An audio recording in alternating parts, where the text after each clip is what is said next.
Olá pessoal, tudo bem?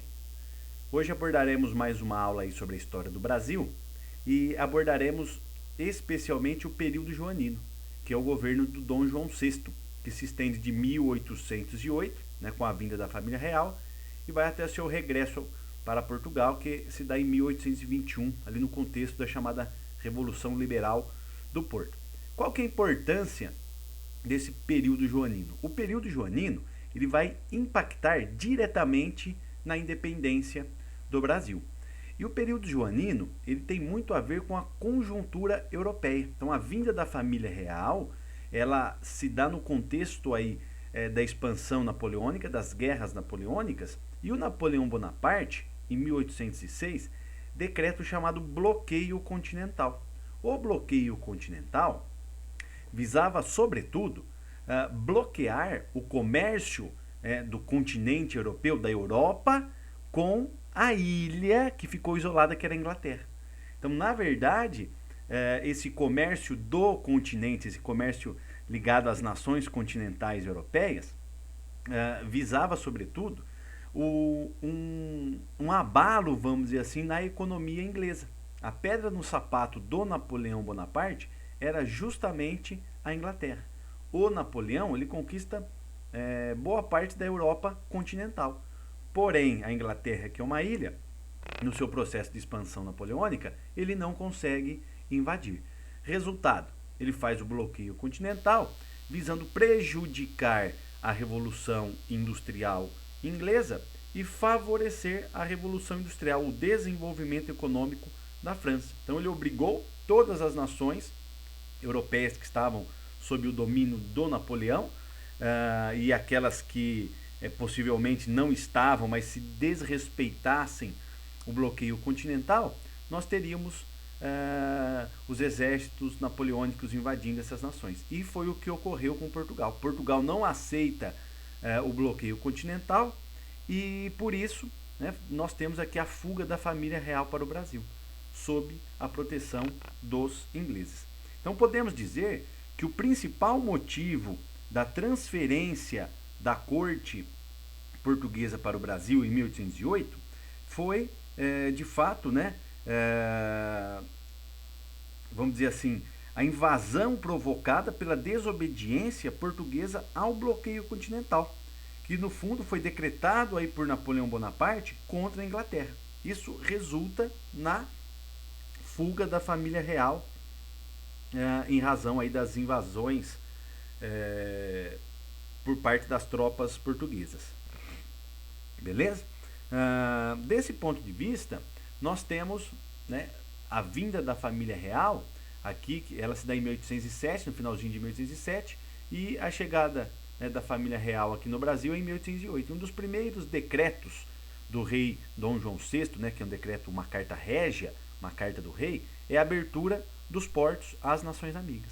Qual que é a importância da abertura dos portos às nações amigas, que dá início a essa administração joanina, a administração do Dom João VI, agora aqui da colônia Brasil, em relação às demais nações que Portugal se relacionava, principalmente com os ingleses. Então, chegando aqui a família real, nós temos alguns decretos que irão modificar a vida na colônia e a relação da colônia com outras nações, sobretudo para dar conta dessa, vamos dizer, desse recebimento da corte portuguesa que passa a administrar o Império Colonial Português a partir do Brasil, a partir de uma colônia. Então é um fato único, a vinda da família real, de uma família real europeia para uma colônia aqui na América. Então nós temos que entender bem essa conjuntura europeia,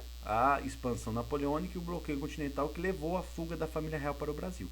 No Brasil, o primeiro decreto é a abertura dos portos, que se dá em 1808. O que significa para nós a abertura dos portos às nações amigas? No fundo é a extinção do pacto colonial. Extinguiu-se o pacto colonial, aquela relação de monopólio entre metrópole e colônia não existe mais. A partir de agora nós temos a liberdade comercial para os ingleses. Alguns autores olham para esse episódio e o narram como o descrevem como a nossa independência econômica, que foi o primeiro passo rumo à independência do Brasil. No fundo, se você quebrou o pacto colonial, se você põe fim ao pacto colonial, significa que o Brasil já não era mais uma colônia de exploração. Um outro ponto importante é essa liberdade comercial para os ingleses, a abertura dos portos para os produtos ingleses, vai ser acompanhada de um aumento da entrada de produtos importados, sobretudo da Inglaterra. Então nós temos uma mudança aí dos hábitos, principalmente do padrão do consumo, do padrão de consumo, que parte da elite brasileira vai acompanhar essa corte europeizada, que passa a receber, vamos dizer assim, uma enxurrada de produtos importados. Então nós temos várias lojas, enfim, no Rio de Janeiro, o comércio do Rio de Janeiro é revigorado por essa inundação de produtos ingleses. Uma outra medida administrativa importante tomada pelo Dom João VI é o Alvará de Liberdade Industrial, também de 1808. Significa, agora, aqui em 1808, o Brasil poderia ter indústrias. Essas indústrias, no fundo, buscavam solucionar alguns problemas de abastecimento do mercado brasileiro para atender a corte. Claro que não funcionou muito bem, porque a nossa indústria não vai ter como concorrer com os produtos ingleses. Um outro elemento importante que nós temos que falar aqui da administração joanina é o aumento dos impostos para atender às despesas da instalação da corte no Brasil.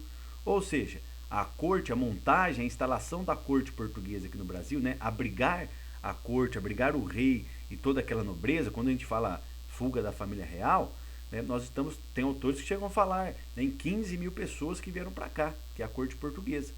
E para sustentar a vida, vamos dizer assim, dessa corte portuguesa, nós temos que aumentar os impostos para atender as despesas para instalar, para dar uma vida boa à corte portuguesa aqui no Brasil. 2 episódios aqui de caráter militar. Nós temos a invasão e ocupação da Guiana Francesa logo em 1809, e depois nós temos a invasão e ocupação da Cisplatina, que é o Uruguai ali, que é o atual Uruguai, em 1817. Então, tanto mais ao norte aqui, logo assim que a família real chega em 1809, nós invadimos a Guiana Francesa para retaliar a expansão napoleônica.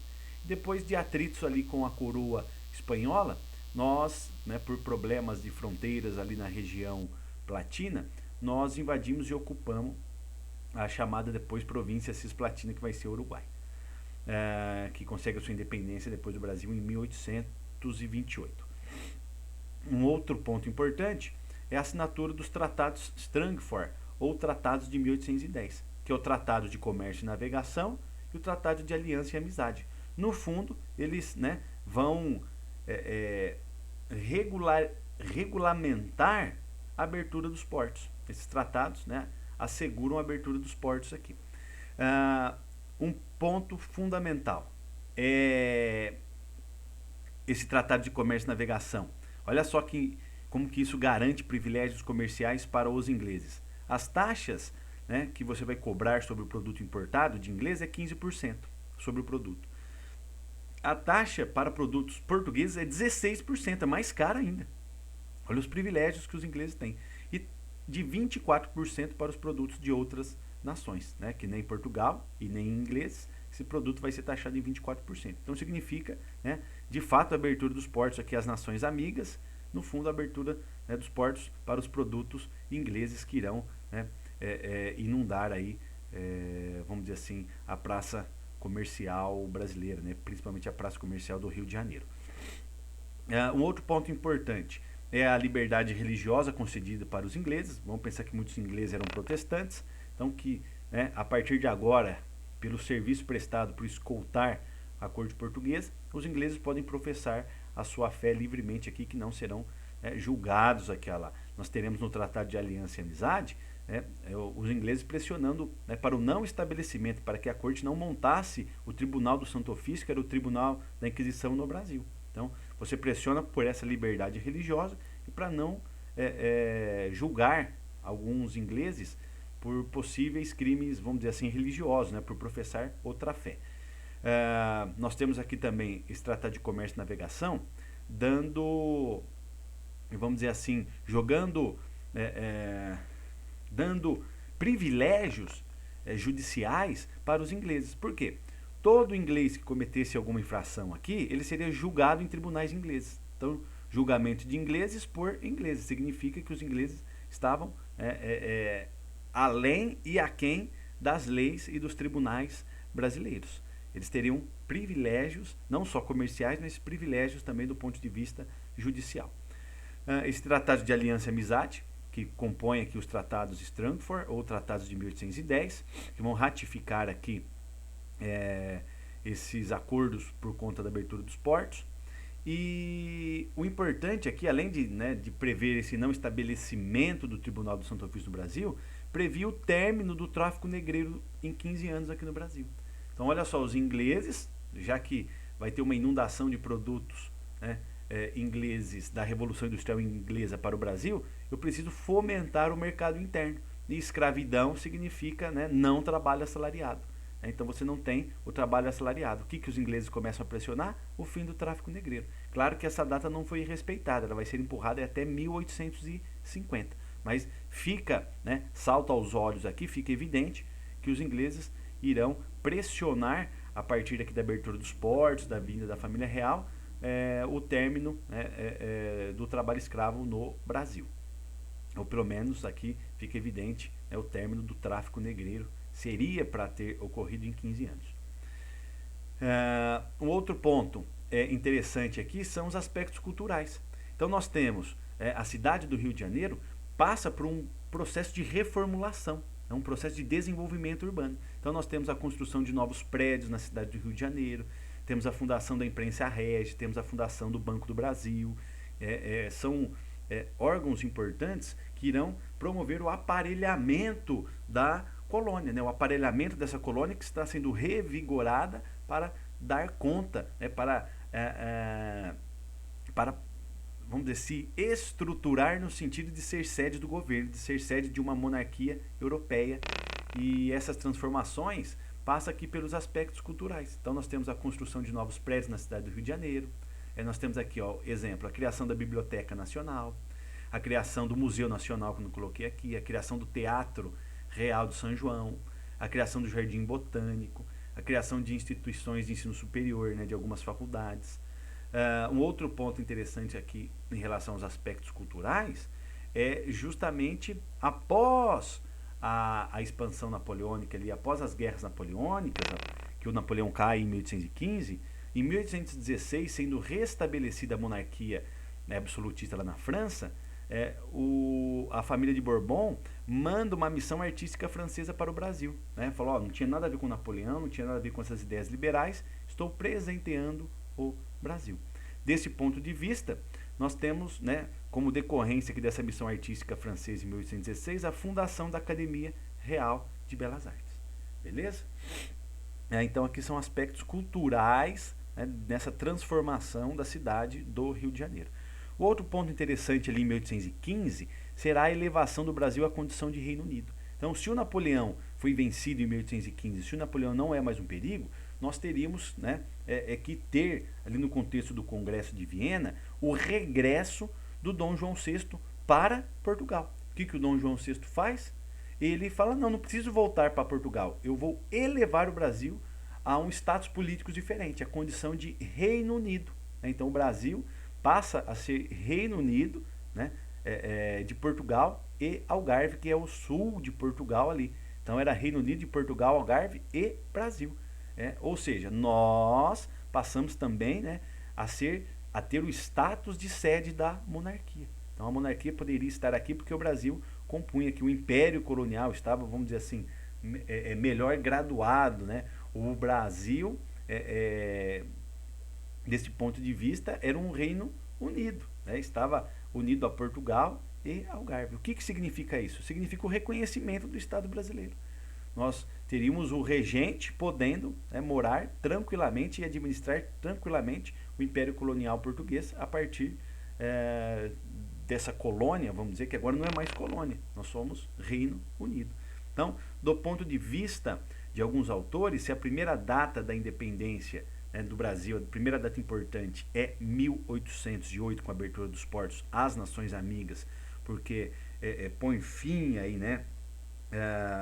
ao que seria o nosso pacto colonial, desse ponto de vista, nós podemos dizer que o Brasil foi elevado, né, em relação ao seu status político. E sendo elevado à condição de Reino Unido, nós teríamos agora aqui, né, não só o reconhecimento do Estado brasileiro, mas a montagem, né, a aparelhagem administrativa própria do Estado brasileiro. Então isso aqui vai ser um passo importante para a nossa independência. Então, aos poucos, a nossa independência vem somente lá em 1822, com Dom Pedro I, que é filho do Dom João VI. Então a corte, a vinda da família real para cá, ela é importantíssima para definir os traços, né, para definir a maneira que será conduzida a independência do Brasil. As consequências que nós temos aqui. As consequências da vinda da família real é o enfraquecimento do domínio metropolitano sobre o Brasil, com a abertura dos portos, que significou, no fundo, o enfraquecimento do pacto colonial e também o favorecimento do nosso processo de independência. Então, a vinda da família real para o Brasil, a abertura dos portos, a elevação, né, do Brasil à condição de Reino Unido, aos poucos foi enfraquecendo esse domínio metropolitano sobre o Brasil. Né? Foi enfraquecendo o pacto colonial e favoreceu o nosso processo de independência. Então, moldou as bases do nosso processo de independência. Beleza, pessoal? Por hoje é isso. Eu queria que vocês compreendessem bem aí essas relações, né, que nós descrevemos aqui entre a era napoleônica, essa conjuntura europeia e as suas repercussões aqui na América. Né? No fundo, a vinda da família real para o Brasil acabou impactando, acabou criando aquelas condições que favoreceram o nosso processo de independência, ou pelo menos que moldaram o nosso processo de independência. Beleza? Um abraço, pessoal.